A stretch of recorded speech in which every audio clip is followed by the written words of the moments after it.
राधे राधे सबको। Welcome back to vlogs with Divya. कैसे हो आप सब? उम्मीद करती हूँ आप सब बहुत अच्छे से होंगे। तो आज का ब्लॉग वहीं से कंटिन्यू हो रहा है जहाँ से लास्ट ब्लॉग एंड किया था मैंने। तो थोड़ी देर बाद यहाँ पर जो मशीन का डेमो देने वाले हैं कंपनी से वो आ गए थे। तो यहाँ पर मशीन का डेमो चल रहा है। जैसे कि अगर आप लोगों ने मम्मी का व्लॉग देखा होगा तो आपको पता होगा कि एक मशीन है वो ली है, हम लोगों ने परचेज़ करी है मम्मी के लिए। तो यहाँ पर उसी का डेमो चल रहा था। तो वही आप देख सकते हैं कि कितने तरीके की सिलाई और काज बटन, पीको, एवरीथिंग एंड बहुत सारे ऑप्शन और बहुत सारी चीज़ें। मतलब जब ले कर के आए थे तब तो इतनी खुशी नहीं हुई थी, बट जब भैया डेमो दे कर के गए ना तब बहुत खुशी हो रही थी कि इससे हम सब कुछ कर सकते हैं, हर तरह के कपड़ों से चल जाती है। तो बहुत सारी चीज़ें माइंड में चल रही थी। एंड जो पुरानी वाली मशीन थी जिससे मेरी मम्मी ने लाइफ टाइम सिलाई की है और मुझे पाला है, पोसा है, बड़ा किया है इतना, तो वो वाली जो मशीन काफ़ी ख़राब हो गई थी। तो उसको थोड़ा सा वो चलती नहीं थी एक्चुअली। तो इस वजह से ये वाली जो मशीन है वो हमने ली है मम्मी के लिए। और मम्मी का एक पैशन है सिलाई करना, मतलब उनको शौक़ है, बहुत अच्छा लगता है। जब भी कुछ देखती हैं वो मुझसे बोलती थी बेटा मुझे ऐसा बनाना है, मुझे वैसा बनाना है, बट मशीन ना होने की वजह से वो नहीं बना पाती थी। तो इस वजह से मैंने सोचा चलो ठीक है लेते हैं। और यहाँ पर एक भैया आए थे तो वो लड्डू जी के लिए, लड्डू गोपाल जी के लिए, हमारे लिए, हमारे के लड्डू गोपाल जी के लिए इतनी खुशी है क्या क्या निकल रहा मुँह से। तो वो ड्रेस लेकर के आए थे लड्डू गोपाल जी के लिए। तो हमारे लड्डू गोपाल जी ने हमारी ज़बान भी लड़खड़ा दी। क्या तारीफ़ करें, जितनी तारीफ़ करें उतनी कम है। बेहद खूबसूरत ड्रेसेस थी जो उन्होंने अपने पास रख ली हैं आराम से, मज़े से। तुम्हें याद है? हाँ जब याद कितनी बार अरे यार बिस्किट नहीं, मैंने टॉफ़ियाँ बहुत खाई हैं। लेके आई थी? अरे बेटा ये रखा है यार, तक तो खत्म नहीं हुआ। क्या क्या उठा लाई हो तुम नन्नो हैं? ये पूरा मॉल उठा के ले आई क्या आज? मुझे लगा एक सेब लाए हो दुकान से सजा रहे पापा। हाँ मेरे लिए 2 आइटम। देख लो मेरी क्या इस घर में इज्जत है ये एक सबूत है अपना खून और ये पराया खून। हाँ सॉरी। हाँ तो शाम के टाइम में कुछ स्नैक्स वगैरह लेकर के आ गए थे तो भाई हम लोग मस्ती कर रहे थे। उसके बाद मैंने बनाया था व्रत वाला खाना फटाफट। वीडियो शेयर नहीं किया, अगर आपको रेसिपी देखनी है तो मैं नेक्स्ट टाइम ज़रूर शेयर कर दूँगी। एवरी मंडे ऑलमोस्ट बन ही जाता है ये वाला खाना, ये पूड़ी और सब्जी। तो बस उसके बाद फिर नेक्स्ट मॉर्निंग थी और नेक्स्ट मॉर्निंग बनाने लगी हूँ मैं इनके लिए लंच बॉक्स। नन्नू आज लेकर के चली गई है। अभी मैं इनका जो लंच बॉक्स है वो तैयार कर रही हूँ। जैसे कि मैंने बोला है थोड़ा सा डिफरेंट होता है दोनों लोगों का लंच बॉक्स अक्सर।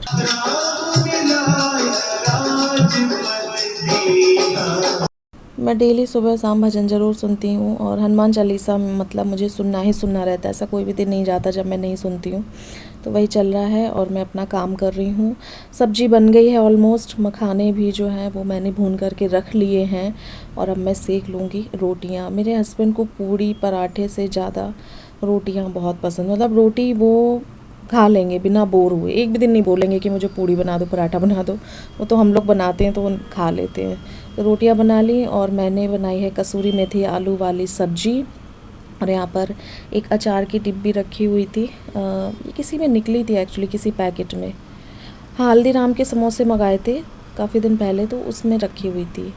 तो वो डिब्बी मैंने रख दी है आज इनके लिए। और ड्राई फ्रूट्स रख दिए, मखाने रख दिए हैं। एक्चुअली मखाने मैं इनको डेली देती हूँ, शायद ही कभी गैप हो जाए तो हो जाए, बट बुने मखाने मैं इनको डेली देती हूँ। बहुत ज़्यादा फ़ायदेमंद होते हैं इस वजह से। और आप सभी लोगों को नन्नू का और इनका ये वाला लंच बॉक्स बहुत बहुत ज़्यादा पसंद आया। सब ने बहुत तारीफ़ की तो उसके लिए थैंक यू। और सभी लोग इससे लिंक भी मांग रहे हैं इसका, तो मैं कोशिश करूँगी कि मैं डिस्क्रिप्शन बॉक्स में दे दूँ, आप लोग चेक कर लेना। इनका वाला मीशो से मंगवाया था और नन्नू वाला मैंने अमेज़ोन से मंगवाया था। तो बस लंच वगैरह बना करके इनको भेज के मैंने घर का सारा काम कर लिया है। और यहाँ पर ये मैं दिखा रही हूँ आपको एक न्यू चीज़, कैसी लग रही है कमेंट कर दो। और इसके बाद बस फिर मैं लेकर के बैठ जाती हूँ लैपटॉप। चाय वगैरह मैं पी चुकी हूँ और डेली इतना काम रहता ही रहता है। और इसके बाद आजकल ना मेरी आँखों में मुझे लग रहा है डॉक्टर के पास जाना ही पड़ेगा। 1 हफ़्ता हो गया है और कोई चीज़ हफ़्ते भर से ज़्यादा हो तो थोड़ा सा सीरियस लेना चाहिए उस प्रॉब्लम को। तो इरिटेशन सी रहती है मेरी आँखों में। मैं काफ़ी दिन से इनसे बोल रही हूँ कि मुझे इरिटेशन रहती है, तो ये बोल रहे, मैंने कहा नहीं पहले देख लेती हूँ, सही हो जाए तो सही हो जाए, बट सही नहीं हो रही है। एक मतलब नमी सी रहती है आँखों में, क्लीन नहीं रहती हैं चाहे जितना क्लीन करो, तो बहुत अजीब सा मुझे लगता है। तो दिखाएंगे, देखते हैं क्या है क्या नहीं है। और यहाँ पर मैं जो कपड़े हैं वो भी फ़ोल्ड करके रख दूँगी और बाकी के घर के काम भी ऐसे ही चलते रहते हैं। दिन भर कुछ ना कुछ करती रहती हूँ, 1 मिनट भी मैं बैठती नहीं हूँ, आराम नहीं करती हूँ। सोना तो दूर की बात है, कभी कभी थक जाती हूँ, मन करता है, नींद आती है, बट नहीं हो पाता है। और जब तक इतना करती हूँ तब तक नन्नू के आने का टाइम हो जाता है, फिर तब के रूटीन में लग जाती हूँ बस। कल इन्होंने रात में मुझे निकाल करके ये दिया, इसको बोलते हैं ना एरोमा डिफ्यूज़र। ये इलेक्ट्रिक वाला है। एक मेरे पास था, एक्चुअली वो शिफ्टिंग में टूट गया, तो मेरा तब से लेने का बहुत बहुत मन था। मैं ऑनलाइन भी देख रही थी, ऑफलाइन भी देख रही थी, तो ये काफ़ी दिन से इस चीज़ को नोटिस कर रहे थे, तो उन्होंने कहा लो तुम्हें लेना था ना ये चीज़, तो मैं ले आया हूँ। और मैं ही नहीं लेती थी, मैंने कहा छोड़ो, कॉस्टली सा है, क्या करना। पूरे रूम में इतनी फ्रेग्रेंस भर गई, इतना सूदिंग सा लग रहा है, बहुत अच्छा लग रहा है। काम कर करके माइंड वैसे भी डिस्टर्ब हो जाता है डेली रूटीन कर करके, तो घर में कुछ ऐसा एटमॉस्फेयर हमें क्रिएट करना चाहिए जिससे कि हमारी जो टेंशन है ढंग से क्लीनिंग हो जाए, ढंग से सब घर अरेंज हो जाए, है ना, टाइम से लोग निकल जाएं घर से, स्कूल के लिए, ऑफिस के लिए, कुछ ये सारी टेंशन जो उसकी होती है ना, काम की टेंशन, घर के कामों की टेंशन, उससे थोड़ा सा हर लेडीज़ को थोड़ा सा ब्रेक लेना चाहिए और कुछ एक सूदिंग सा एटमॉस्फेयर अपने घर में क्रिएट करना चाहिए जिससे कि बहुत अच्छा लगे, उसको अच्छा फील हो जब वो तसल्ली से बैठे सारे घर के काम फिनिश करके। तो मेरे यहाँ पर सारे घर के काम हो गए हैं, पूजा वगैरह भी हो गई जैसे कि मैंने शेयर किया। एंड मुझे अपने मंदिर की क्लिप शेयर करना आप लोगों से बहुत बहुत अच्छा लगता है, आप लोगों को दर्शन कराना बहुत अच्छा लगता है। एंड मैं डेली पूजा करती हूँ, तो मैं थोड़ी सी क्लिप आपके साथ शेयर कर देती हूँ। कोई कुछ भी सोचे ना सोचे, बट मुझे ऐसा लगता है कि क्या पूजा दिखाती रहती, मुझे ऐसा लगता है कोई सोचे तो मेरे लिए पूजा एक बहुत बहुत बहुत ज़्यादा इम्पोर्टेंट पार्ट है मेरी लाइफ का। मैं डेली करती हूँ अब, तो मुझे बहुत ज़्यादा हैप्पीनेस मिलती है। पहले क्या था, पहले थोड़ा सा गैप भी हो जाता था, बट अब मैं बिल्कुल भी गैप ना करने की कोशिश नहीं करती हूँ अदरवाइज। और जब एवरी मंथ में कुछ टाइम पूजा नहीं कर पाती हूँ तो मुझे वो टाइम बहुत ही अपना माइंड कैसे बोलूँ, मतलब अच्छा नहीं लगता है, कुछ अधूरा-अधूरा सा लगता है, पूरा दिन कुछ अधूरा-अधूरा सा लगता है। जब मैं पूजा करती हूँ मुझे बहुत पॉज़िटिव और बहुत अच्छा सा फ़ील होता है, तो ऐसी फ़ीलिंग मुझे आती है, तो मैंने सोचा आपके साथ भी शेयर करूँ। एंड पूजा मैं बचपन से करती आ रही हूँ, बचपन से हर व्रत करती आ रही हूँ। मैंने आपको शायद बताया भी हुआ है, तो मेरे लिए पूजा करना बहुत-बहुत ज़्यादा इम्पॉर्टेंट हिस्सा है मेरी लाइफ का। मुझे पॉजिटिविटी देता है, मेरे माइंड के जो कचड़े हैं, नेगेटिव थॉट्स हैं, नेगेटिविटी है, टेंशन है, उन सबको दूर करने में बहुत बहुत ज़्यादा हेल्प करता है। एंड मेरा फिक्स है 30 टू 45 मिनट्स डेली मुझे पूजा में लगते हैं। पूरा मंदिर को क्लीन करना, सब कुछ क्लीन करना। हालांकि मुझसे कुछ लोग रिक्वेस्ट कर रहे हैं काफ़ी दिन से कि आप अपना पूजा रूटीन शेयर करिए, मंदिर शेयर करिए। एंड मंदिर से मुझे याद आया, काफ़ी सारे लोग मंदिर से रिलेटेड काफ़ी सारे क्वेश्चन कर रहे हैं मेरी मूर्तियों को लेकर के, मेरे पहले वाले मंदिर को लेकर के। तो सारी चीज़ें मैं बहुत जल्द 1-2 दिन में ही आपके साथ शेयर करने वाली हूँ, अपना पूजा का रूटीन कि मैं किस तरह से पूजा करती हूँ, एंड साथ ही उससे रिलेटेड सारे क्वेश्चंस। तो वेट करिएगा, अब ज़्यादा वेट आपको नहीं करना पड़ेगा, बस मैं आपके साथ शेयर कर दूँगी, क्योंकि अगर अभी बताने बैठी तो काफ़ी लंबा हो जाएगा। तो इस वजह से मैंने कहा चलो बात छिड़ी है तो आपके साथ मतलब आपको बता दूँ कि हाँ, बहुत जल्दी वो वाला वीडियो मैं आपके साथ शेयर कर दूँगी। एंड इतना ज़्यादा माइंड में हौच-पौच रहता है ना, ये काम, वो काम, ये काम, वो काम कर करके कि पूछो मत। अभी मैंने बस चाय पी कर के मैं फुर्सत ही हुई हूँ। एंड चाय से मुझे याद आया, आई डोंट नो मैं ये कर पाऊँगी कि नहीं कर पाऊँगी, चाय बंद मैं कर पाऊँगी कि नहीं। अब मुझे एक एज़ अ मेडिसिन नीड सी लगने लगी है चाय की, तो मुझे समझ नहीं आ रहा है। बट मैं और मेरे हस्बैंड, मतलब हम लोग रूटीन में, अपने खाने-पीने को रूटीन में लेकर के बहुत बदलाव लाने का सोच रहे हैं। जैसे कि आप देख सकते हैं वेट गेन हो गया है, तो एक छोटे-छोटे स्टेप के साथ सोच रहे हैं कि कुछ रूटीन में चेंज करें। तो हो सकता है चाय छोड़ूँ मैं फ़िलहाल, तो देखते हैं। और ये बहुत जल्दी करने वाले हैं, 2-4 दिन के अंदर ही कुछ रूटीन अपना चेंज करेंगे। अब देखते हैं क्या कर पाते हैं क्या नहीं कर पाते हैं, बट फ़िलहाल हमने सोचा क्योंकि एक हेल्दी लाइफ़स्टाइल जीना बहुत ज़्यादा इम्पॉर्टेंट हो जाता है। आप देख सकते हैं कि कितना ज़्यादा वेट गेन हो गया है, कितना सब लोग बोलने लगे हैं और काफ़ी सारे लोग मुझसे बोलते हैं कि थायराइड का चेकअप कराओ, थायराइड का चेकअप कराओ। तो मैं उनको बताना चाहूँगी थायराइड का चेकअप मैंने ऑलरेडी से करा के रखा हुआ है। मोस्टली मोस्टली बोल रही हूँ, एवरी ईयर हम लोग अपना पूरा फुल बॉडी चेकअप कराते हैं।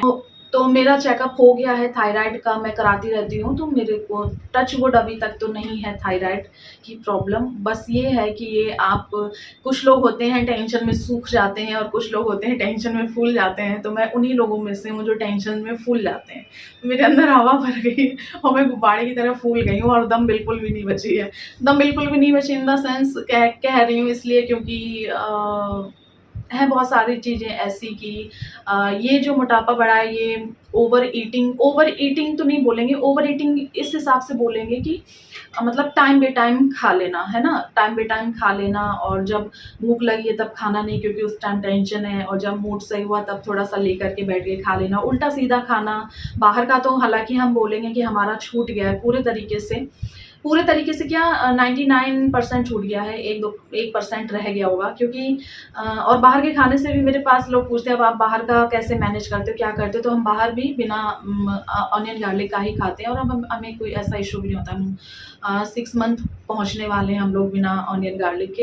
एंड अगर कहीं भगवान ना करे ऐसी नौबत आए, फँस गए जहाँ पर हम हम किसी को बॉदर नहीं करना चाहते हैं, जैसे सपोज़ दैट किसी के यहाँ गए, उनके यहाँ है ही है और हम स्पेशली उनसे डिमांड नहीं कर सकते हैं, तो वो सारी चीज़ अभी तक तो ऐसी नौबत नहीं आई है, भगवान ना करे आगे भी आया है तो तब की तब देखी जाएगी। बट फिलहाल हम अपनी मर्ज़ी हम ना घर में बनाएँगे, ना हम कभी जानबूझकर खाएँगे ऑनियन और गार्लिक, हम लोगों ने ये सोचा है। तो इसी वजह से बाहर का भी छूट गया है, अब सोच रही हूँ थोड़ा-सा उसी में और हेल्दी लाइफ़स्टाइल करने की कोशिश करूँ। एंड टेंशन तो लाइफ का एक पार्ट है, जैसे गाड़ी के 2 पहिए साथ चलते हैं वैसे ही ज़िंदगी के साथ-साथ टेंशन चलती है। एंड इस दुनिया में करोड़ों अरबों खरबों लोग हैं एंड कोई भी सर्वगुण संपन्न सुखी नहीं है बोल सकते हैं। किसी की लाइफ में कुछ टेंशन है, किसी की लाइफ में कुछ टेंशन है, किसी को मतलब हर तरह की परेशानी, इंसान अलग-अलग तरह की परेशानी अपनी लाइफ में अलग-अलग तरह के स्ट्रगल कर रहा है। एंड दूर से ही देखने में लगता है कि हाँ, ये ठीक है, मतलब कहते हैं ना दूर के ढोल सुहावने होते हैं, या फिर जो कोई अपनी प्रॉब्लम्स छुपा रहा है, उसको आप बोल सकते हैं। अदरवाइज़ हर कोई टेंशन में है, तो परेशानी और टेंशन तो लगी रहेगी। उसको एक साइड करते हैं एंड अब उसके ख़त्म होने का इंतज़ार करेंगे तो कुछ नहीं कर पाएँगे। तो अब एक हेल्दी तरीके से जीने का सोच रहे हैं, अब देखते हैं कितना हो पाएगा, कितना नहीं हो पाएगा। बीच में मेरी काम करने लायक बिल्कुल भी हालत नहीं रही थी एंड मैं बहुत ज़्यादा डिप्रेशन से मैं चली गई थी। आप जैसा भी बोल लें, अभी भी हो जाता है कभी-कभी। मैं ये तो नहीं कहूँगी कि सब कुछ पूरी तरीके से लाइफ़ स्मूथ है, बट उसी के साथ हमें जीना पड़ता है, जीने की कोशिश करनी पड़ती है, अच्छे से रहने की कोशिश करनी पड़ती है। तो ऐसे हम डिप्रेशन में नहीं रह सकते हैं ऑल द टाइम, हमें अपनी लाइफ में मूव ऑन करना ही पड़ता है। एंड अपना जो भी आपके पास है उसको यू नो मेरे मेरे according by God square feet doesn't matter.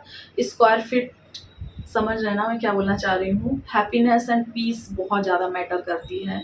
Beautiful कितना है वो प्लेस, वो बहुत ज़्यादा मैटर करता है। एंड काफ़ी सारे लोगों को मेरा आजकल के जो व्लॉग हैं वो बहुत पसंद आ रहे हैं, डेकोरेशन के, कुकिंग के बहुत अच्छे लग रहे हैं। मेरी जो सजावट है वो सबको बहुत ज़्यादा पसंद आ रही है, तो उसके लिए दिल से thank you so much.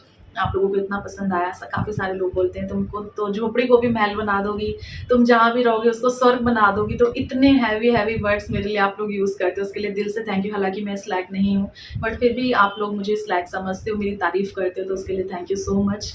And आगे भी कोशिश करूँगी आपको अच्छे ब्लॉग देती रहूँ एंड अपने घर की ज़िम्मेदारी ऐसे ही उठाती रहूँ। बस मैं भगवान से अब यही प्रे करती हूँ। माइंड डिस्टर्ब होता है, कभी-कभी ज़्यादा होता है, कभी-कभी बहुत ज़्यादा होता है, बट चलो क्या कर सकते हैं, इसी का नाम ज़िंदगी है, हमें सब चीज़ मैनेज करनी पड़ती है। बट मैं ये चीज़ समझ गई हूँ कि कुछ भी हो जाए लाइफ में माइंड डिस्टर्ब करने से कुछ हासिल नहीं होता है, कुछ भी हासिल नहीं होता है। डार्क सर्कल्स बढ़ते हैं, डार्क सर्कल्स हासिल होते हैं और वेट हासिल होता है, इन दोनों के अलावा कुछ भी हासिल नहीं होता है। अपनी हेल्थ जाती है और कुछ भी नहीं। तो इसी के साथ करते हैं इस वाले वीडियो को एंड आगे और अच्छे अच्छे productive and informative useful video मैं आपके साथ लाने की कोशिश करूंगी। जुड़े रहिएगा मेरे साथ। इस वाले ब्लॉग को मैं यहाँ पर एंड करती हूँ। आई थिंक कल से चल रहा है, तो मिलूंगी आपसे नया वीडियो में। तब तक के लिए Radhe Radhe, bye bye, take care. कैसा लगा जरूर बताना, थोड़ा सा भी पसंद आया इसको एक लाइक जरूर दे दीजिएगा।